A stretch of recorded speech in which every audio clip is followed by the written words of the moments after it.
If you often use Telegram late at night or want to reduce eye strain, night mode might be the perfect solution for you.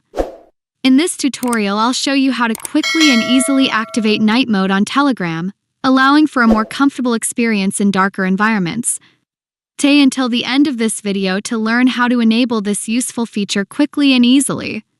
First, open your Telegram app. Then, when you're on the home screen, tap on the 3 horizontal lines in the top left corner. In the menu that opens, select the Settings option. Once you're in the settings, find and tap on Chat Settings to open it.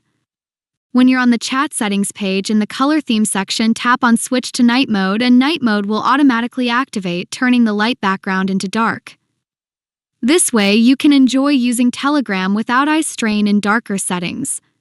And that's all for this short video. I hope you found it helpful.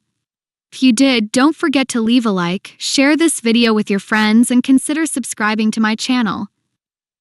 Thanks a lot for watching, and see you very soon in my next video.